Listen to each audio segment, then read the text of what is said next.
you guys, welcome to our social media video. Okay, this is gonna be really hard for me to put this all into one short video because this could be probably an entire day's worth of content, but I'm gonna do my best.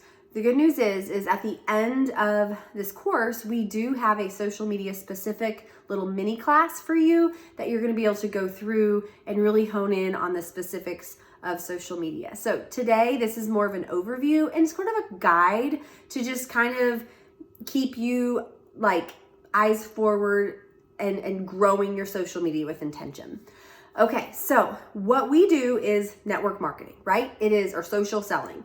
We are networking or we're being social, and then we're marketing or we're selling, right? So network marketing, social selling. The networking and the social piece are so important.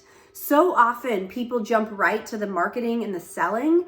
And while we can do that typically in the beginning of our business, right? Because we're fresh and to Young Living, and we've got some friends and family that are ready to jump in, right? We've already built the trust with them and they're ready to jump in, right? Like if you've got a sister or a mom or a best friend, they might be one of the first people you sell a kit to just because it's easiest, okay? But then you're gonna get to this point where you've got to learn how to network or you've got to be social so that you can continue to grow your influence so that you can keep selling. Otherwise, you're fishing in the same spot of the same pond and you've either caught all the fish or the fish that were there have all swam away, and you just keep posting about your products but not growing your influence or not networking in person, and no new fresh people are seeing your offers, right? And so it's important to remember that the networking and the socializing and the making connections and building relationships has to come before the marketing and the selling of the product, okay? So on social media, I want you to think about that. You're gonna be thinking about, what is your ideal customer? Who are they? What season of life are they in? What problems do they have? What are their pain points? And then you're gonna show up and you're gonna offer value. Now, the good news is you are your ideal customer. You are going to sell to people like you. Why? Because you will be able to be your most authentic self, and your stories and all the ways that you show up. If you're trying to sell to people like you, it's the most authentic way. Does that make sense? Here's an example. If I am trying to market something to a mom who's nursing a baby, I haven't nursed a baby in 3 years. And so it's less authentic for me to talk about that than it would be talking about products I'm using for my 9-year-old who has night terrors, right? Because that's something I'm experiencing and that's who I can talk to. Same thing with those of you, whatever season of life you're in, or if you're a working mom and you're trying to give tips for a stay-at-home mom to create a routine in her day, that doesn't make sense, right? That's not authentic. And so your ideal customer, or your avatar that you're selling to, is you. And so think about the ways that you could solve problems, add value, heal pain points and things like that to your ideal customers. And that's how you're going to show up online, okay? Now, you might not always be giving advice or teaching about a topic. The way you might add advice or add value is humor. Maybe you share fun outfits. Maybe you're a sarcastic, hilarious person and your way to add value is to help people laugh. It doesn't always have to be this extremely intentional, like you're going to show people how to do a DIY kitchen counter or something, right? Like it doesn't have to be that much. It just needs to be something. When you're showing up online, you need to think about it in a way of how can I be my most authentic self? What do I enjoy the most? How can this be the most enjoyable process for me? Because if it's not, it's going to be hard for you to be consistent. If you have to bang your head on the wall to come up with what to share that day, then you're probably not sharing in an authentic way. Coming to an online space to share stories and posts and reels should feel exciting and enjoyable for you. It's going to be work, and you're gonna have to stretch yourself, but you should enjoy it, okay? So thinking about that, I wanna talk to you about a quote called give, give, give, ask. Now, if you were only gonna talk about Young Living on your social media, then all you're doing is asking, okay? Because when you talk about Young Living, you're asking people to buy it, right? So that's all you're doing is asking when you talk about Young Living. I want you to think about the give, give, give. How are you giving before you ask? And really hone in on those things and don't stop. When you start talking about Young Living, don't stop sharing recipes or sharing your favorite whatever outfit or sharing details about a trip or whatever. Those are the things that people connect with. Those are what make you you. That's how they say, oh, me too. I'm a mom who's, whatever, exhausted from nursing all night. And I have a husband that travels and I'm single momming it a lot, or I'm walking through grief too, right? And so when you share those other things and you give in those other categories, that's how you're connecting. And then when you bring Young Living into it, that trust is already built, and they're less likely to turn away when then you start asking for the sale, okay? All right, so give, ask. Think about that all the time. How am I giving value? How am I showing up to add to their lives, okay? All right, so I've got 4 quick tips for social media, growing your network, etc. The first one is to, on a daily basis, if you can, or maybe this is a few times a week, whatever this looks like for you within your capacity, you want to add friends, okay? You want to follow new people or add friends on Facebook, and you're finding them either in Facebook groups that you have commonalities with, or maybe on Instagram you follow certain accounts, or it's a hashtag, right? Like I recently got my colors done, House of Color, and I'm a winter. And so I love looking at the House of Color winter hashtags.